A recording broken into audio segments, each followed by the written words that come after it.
You set your phone on a pad, no cable, no plug. Yet the little battery icon starts to fill. Nothing clicks into place, nothing reaches up to grab it. There is a thin gap of air between the phone and the pad, and somehow energy crosses it. No sparks, no exposed wires. Tonight we slice the charging pad open and watch electricity leap a gap you cannot see, drift through empty space, and turn back into a full battery.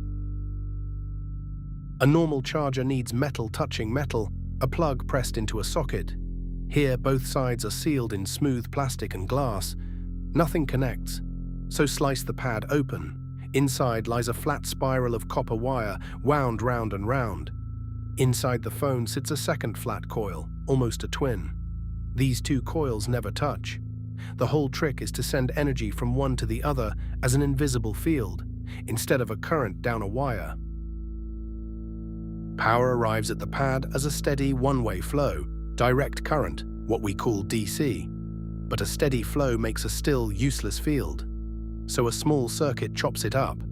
It switches the current on and off, back and forth through the copper coil, hundreds of thousands of times every second. This rapidly reversing flow is alternating current, or AC. That restless, flipping current in the pad's coil is the engine that drives everything else that follows. Here is a law of nature. Every current wraps itself in a magnetic field. Electricity and magnetism are two faces of the same thing. Because the current in the pad keeps reversing, its field can never settle. It swells, then collapses, then flips and swells the other way, over and over. A pulsing magnetic field rises off the coil into the air above the pad, like an invisible tide rushing in and out, far too fast for any eye to follow. The field does not need wires to travel, it simply fills the space just above the pad, rising and falling in the open air. Set your phone down, and its copper coil settles right inside this churning field. The gap is only a few millimeters wide, small enough that the field is still strong when it reaches the phone. Distance matters here. Lift the phone a centimeter too high, and most of the field slips past below it, touching nothing. Now the law runs in reverse. A changing magnetic field pushes on electrons in any wire it passes through. The phone's coil sits in a field that flips thousands upon thousands of times a second, so its electrons are shoved one way, then yanked back the other. They begin to march back and forth. A current appears in the phone's coil, born from nothing but the field, with no contact, no plug, no touch. This is electromagnetic induction. Step back and watch the whole handoff. Power left the pad as a current. It became a magnetic field. The field crossed the open gap, and in the phone it became a current once more. Two coils speaking to each other through empty space, never touching. This is the exact trick hiding inside every electrical transformer on every power line. Only here it has been shrunk down and split in two, with a sliver of air dropped into the middle. But the fresh current in the phone reverses just like the field that made it. It is alternating current, sloshing back and forth. A battery cannot drink that.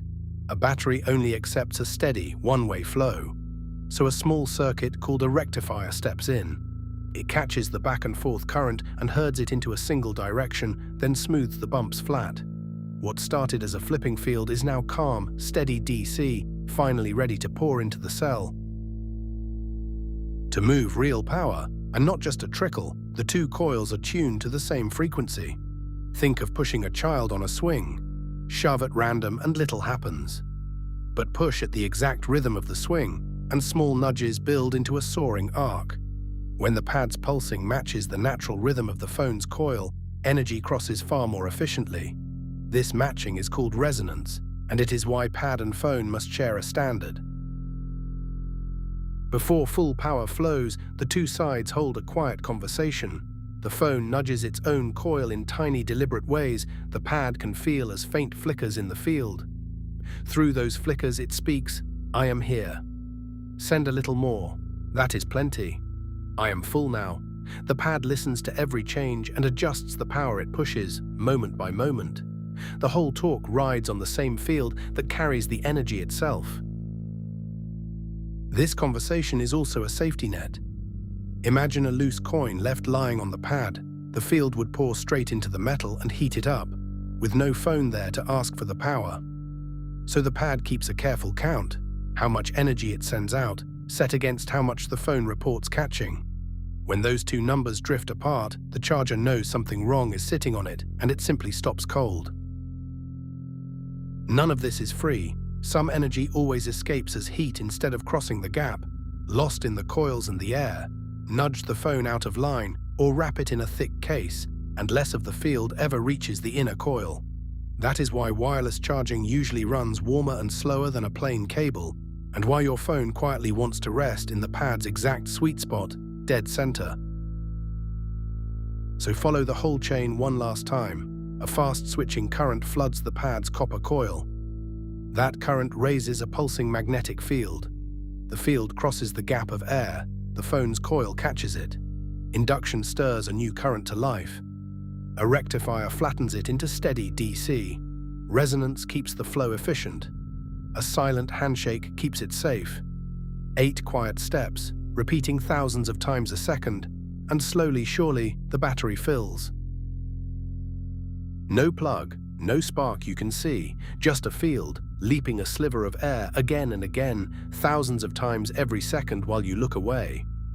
The next time you set your phone down and the battery begins to climb, remember the invisible tide rising beneath the glass. Set it down, look a little closer. There is a hidden machine in almost everything.